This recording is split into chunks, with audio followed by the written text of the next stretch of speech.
ദിവസം ആറാമത്തെ റൗണ്ട് എണ്ണുമ്പോൾ തന്നെ വിജയാഹ്ലാദ പ്രകടനം ഒരു ഘടകകക്ഷി എന്നുള്ളത് പോലെ പാലക്കാട് ഏറ്റെടുത്ത് നടത്തിയ SDPIയുടെ വോട്ടുകൾ, അത് SDPI പറഞ്ഞാൽ കിട്ടുന്ന വോട്ടുകളുടെ എണ്ണം പാലക്കാട് കൂടുന്നു എന്നുള്ള അപകടകരമായ ഒരു വസ്തുതയാണ് മറനീക്കി പുറത്തു വന്നിരിക്കുന്നത്. അതായത് ആ SDPIക്ക് പാലക്കാട് നിയോജക മണ്ഡലത്തിൽ എത്ര വോട്ടുകൾ സ്വന്തമായിട്ടുണ്ടെന്നാണ് സാറിന്റെ കണക്ക്?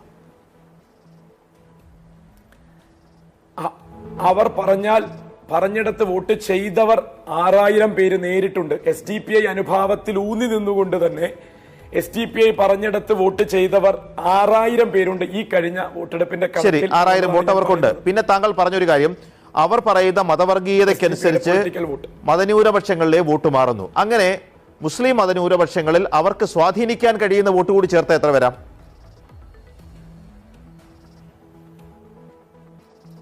ആ വോട്ടുകൾ 8000-ൽ കുറയാതെ ഉണ്ട് PG എന്നാണ് ഞാൻ വളരെ കൃത്യമായി പറയുന്നത്. അതായത് ഒരു 14000 വോട്ടെങ്കിലും അവരുടെ കേഡർ വോട്ടുകളും അവർക്ക് സ്വാധീനിക്കാൻ കഴിയുന്ന വോട്ടുകളും കൂടി ഉണ്ട്.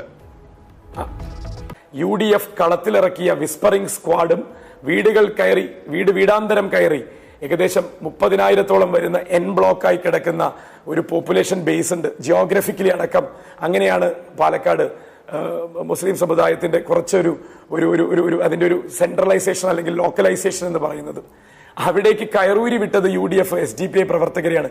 പള്ളി കഴിഞ്ഞു പോകുമ്പോൾ കൊടുത്ത ലഘുലേഖ മുതൽ സകല വിഷയങ്ങളിലും ഒരു സങ്കോചവുമില്ലാതെ SDPI UDFന്റെ ഘടകകക്ഷി എന്നുള്ള ഒരു സ്വാതന്ത്ര്യം എടുത്തുകൊണ്ടാണ് ചെയ്തത്.